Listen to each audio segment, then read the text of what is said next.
To start off with making the shirt for this cosplay, you're going to need to take a white shirt and cut it up to make a template.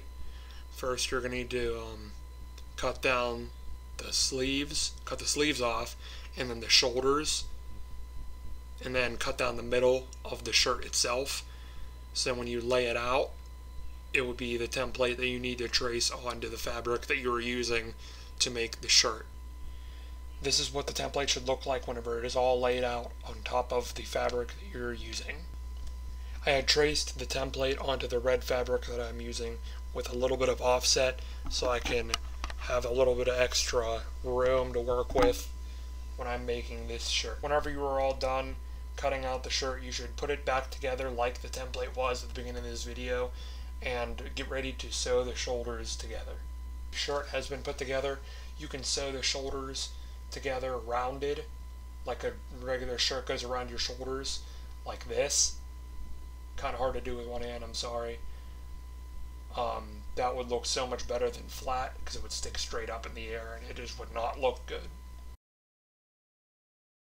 Here, 6 inches, here to here, 8 inches, and from here to here, 10 1/4 inches. I'm using fabric glue.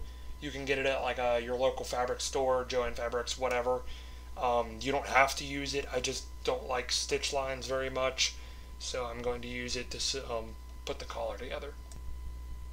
I have fabric glued this edge to the other side of the collar, so when it folds over, you don't see the line that it connects to. And it just looks like a normal collar. Once both of the collars or fabric glued or sewn on, it is now time to make the line that goes in the collar. It goes about a couple centimeters up from the main point, and it goes only a couple centimeters away from the middle edge of the collar. But I had taken fabric glue and slightly glued down the edges to make sure there are no frays and that it looks nice on both sides and both collars. And then the next thing I'm going to do is I've worn this and I measured out, or drew out, excuse me, on my waist. That is around where the shirt stops, and so I'm going to cut that off of it, and had measured out about 2.5 to 2 1/4 inches, and then measured upwards at an angle, which is what you see here, and that is what the cut on the inside should look like.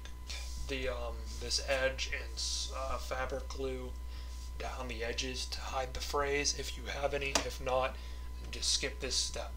You can probably get them at other places, but I'm not sure what they're called, so I might have to look into it. They're really small. They look like this, just like in any concept art or picture you would see of Arno, and I think they would work just fine.